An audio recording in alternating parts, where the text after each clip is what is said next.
तो जीव हत्या क्या केवल गाय तक सीमित है या भैंस तक सीमित है? जीव हत्या बकरा की नहीं हो रही, जीव हत्या मुर्गी की नहीं हो रही, जीव हत्या मछली की नहीं।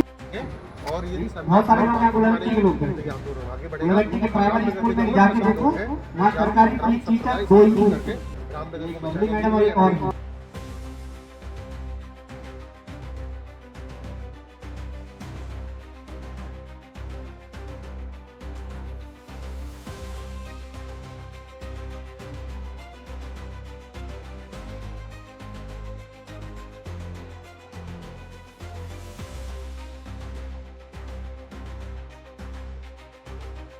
बीते 23 अक्टूबर को बेल पड़ाव व छोई क्षेत्र में बड़े का मीट लेकर आ रहे वाहन चालक नासिर व अन्य को जान से मारने का प्रयास करने वाले भाजपा समर्थित गुंडा तत्वों को गिरफ्तार करने लगातार हेट स्पीच के द्वारा समाज का माहौल खराब कर रहे भाजपा नेता मदन जोशी व अन्य के खिलाफ सुप्रीम कोर्ट के निर्देशों का अनुपालन करते हुए कानूनी कार्रवाई करने, हमले में घायल वाहन चालक नासिर को 10 लाख रुपए मुआवजा देने, भाजपा से जुड़े असामाजिक तत्वों द्वारा किसी भी व्यक्ति की आईडी एवं वाहन चेकिंग करने पर तत्काल रोक लगाने की मांग को लेकर क्षेत्र के सामाजिक व राजनीतिक संगठनों ने रामनगर तहसील पर धरना देकर पुलिस व सरकार से तत्काल कार्रवाई की मांग की। धरना स्थल पर सभा को संबोधित करते हुए वक्ताओं ने कहा कि हमारा यह आंदोलन रामनगर व उत्तराखंड का सामाजिक सद्भाव कायम करने के लिए है। ये संघर्ष लोकतांत्रिक, संवैधानिक व धर्मनिरपेक्षता के मूल्यों को स्थापित करने के लिए है।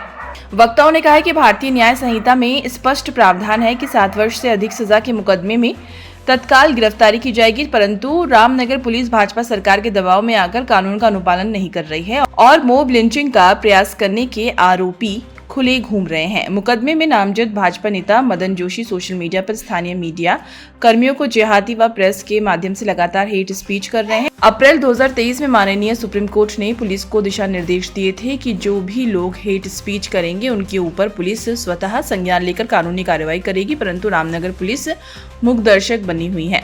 वक्ताओं ने कहा है कि पहले भाजपा नेताओं ने गौ मांस की झूठी अफवाह फैलाकर गांव के भोले भाले नौजवानों को अपराध के दलदल में धकेल दिया और अब वे पूरे मामले से स्वयं को बचाने का प्रयास कर रहे हैं। वक्ताओं ने कहा है कि आज हिंदुओं को खतरा मुसलमानों से नहीं बल्कि सबसे ज्यादा आरएसएस और भाजपा से है। जिन नौजवानों के हाथ में डिग्री और रोजगार का प्रमाण पत्र होना चाहिए, उनके हाथ में हथियार, पत्थर और लाठी डंडे थमा दिए हैं। जनता को चिकित्सा, शिक्षा, रोजगार देने में नाकाम भाजपा सरकार अपनी नाकामी छुपाने के लिए लैंड जिहाद, लव जिहाद, गाय जिहाद, प्रेस जिहाद के जुमले उछाल कर माहौल खराब कर रही है। सभा में वक्ताओं ने कांग्रेस नगर पालिका अध्यक्ष तथा सभासदों से पूछा कि वह इस घटना के बारे में क्यों चुप्पी साधी हुए हैं। विधायक अभी तक घायल नासिर का हालचाल लेने उसके घर क्यों नहीं गए। आंदोलनकारी ने उक्त मांगों के समाधान को लेकर प्रशासन को 2 दिन का वक्त भी दिया है। 31 अक्टूबर को 4 बजे व्यापार भवन में बैठक कर आगे के आंदोलन की रणनीति बनाई जाएगी। देखिए, 23 तारीख को मॉब लिंचिंग के प्रयास की घटना हुई है छुई में और बेल पड़ाव में, और उसमें गिरफ्तारी की मांग है कि जितने भी लोग उसमें शामिल हैं, कानून सबके लिए बराबर है, उनको गिरफ्तार किया जाए।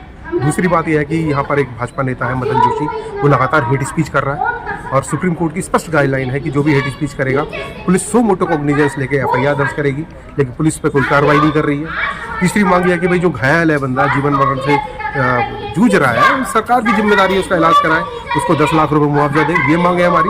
और जो सबसे महत्वपूर्ण मांग है वो ये भी है कि जो भी लोग फेरी लगा रहे हैं उत्तराखंड के अंदर, उनको जगह जगह रोका जा रहा है, पीटा जा रहा है, उनकी आईडी चेक की जा रही है, और ये काम पुलिस नहीं कर रही है, ये काम भाजपा के और बजरंग दल के कार्यकर्ता कर रहे हैं। उनको कानून ने कोई राइट नहीं दिया है कि वो किसी की आईडी चेक करें, तो इस पर तत्काल रोक लगनी चाहिए।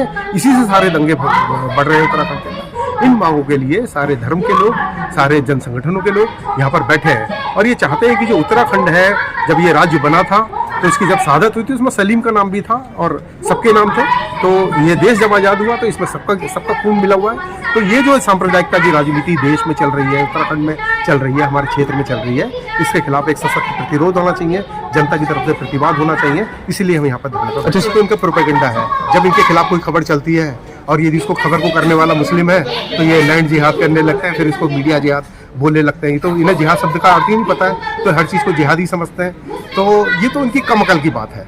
और जब ये फंस गए हैं चारों तरफ से और जब इनकी थूथू हो रही है, पूरे दुनिया के अंदर थूथू हो रही है इस छोई वाली और रामनगर की घटना के लिए, तो ये अपना फेस सेव करने के लिए आज मीडिया के खिलाफ भी बोलने लगे हैं, जिसका कोई आधार नहीं है। और हमने वो देखा, उत्तराखंड का मीडिया, रामनगर का मीडिया हमेशा ही, चाहे वो किसी भी धर्म के लोग हो, वो सच्चाई दिखाते हैं। और हम देख रहे हैं कि अमर उजाला से लेकर दैनिक जागरण तक सब लोग खबरें यहाँ पर लगा रहे हैं, और यहाँ कोई मीडिया जिहाद नहीं है, बल्कि मीडिया सच्चाई दिखा रहा है। और मुस्लिम पत्रकारों को टारगेट करने के लिए ये मीडिया जिहाद का जो मिथ है, जो झूठ है, वो गढ़ रहा है। सर, अगर कहें तो लड़ाई आगे रहेगी, हमारी लोकतांत्रिक लड़ाई है।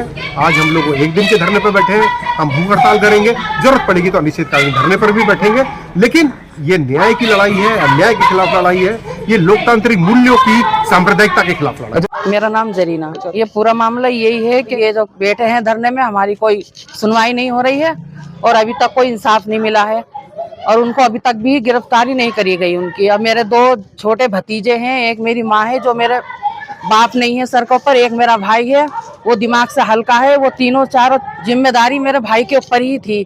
अब रोज की खाना रोज का ही लाना यही था। इन्होंने बुरी तरीके से पीट के उसे बेरोजगार कर दिया है कि ये कि अभी तक हॉस्पिटल में ही है वो। बताओ अब क्या करें आगे, हमें तो कुछ भी नहीं न्याय मिल लिया। क्या हिंदू होते जब भी न्याय मिलता? क्या मुसलमान का होना बहुत जुल्म हो गया दुनिया में? ये बताइए। अभी हमारा ही कोई बच्चा, हमारा ही कोई भाई ये घटना कर देता तो ये घरों में से निकाल के हम तक ले आते, हमारे माँ बाप को, हमें, हमारी बहनों को, उन्हें रोड पे ले आते, उन्हें कर देते। उनके साथ कुछ नहीं हो रहा, चुप बैठे हैं वो, खुले हम घूम रहे हैं, मोबाइलों में बयान दे रहे हैं, सब कुछ ऐसे कर रहे हैं। बताओ तो क्या होगा? अब भी धरना प्रदर्शन के लिए बैठे हैं सब, हमें तो कुछ भी नहीं मिल लिया। हमें तो ये है बस उनको जेल डालो, न्याय चाहिए हमें तो। मेरा नाम नूरजहां है, मैं उनकी वाइफ हूँ। मेरा यही कहना है कि अभी तक हमें न्याय नहीं मिला है।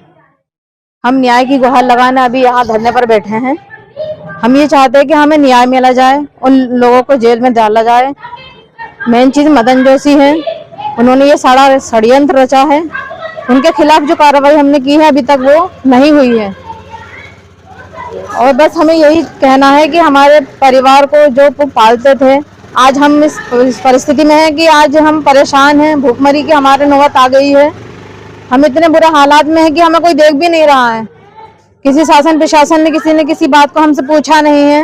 ये बड़े बड़े अधिकारी वगैरह हैं, किसी ने आके हमसे कुछ नहीं मांग की, बताया नहीं कि हमें क्या करना है क्या नहीं। हम इस स्थिति में हैं कि हमें बच्चे हमारे छोटे छोटे परेशान हैं, हमारे पापा कहाँ हैं, क्या कर रहे हैं। अब उन बच्चों को कौन समझाए, कैसे समझाऊं मैं उन बच्चों को? मैं अकेली इस भागा दौड़ी में लगी हुई हूँ, मैं बहुत परेशान हूँ। मुझे न्याय मिलना चाहिए। मेरे शौहर के खिलाफ जो साजिश की गई है उस पर मैं बस यही कहना चाहती हूँ कि मुझे न्याय मिले और दोषियों को कड़ी से कड़ी कार्रवाई से सजा मिलनी चाहिए।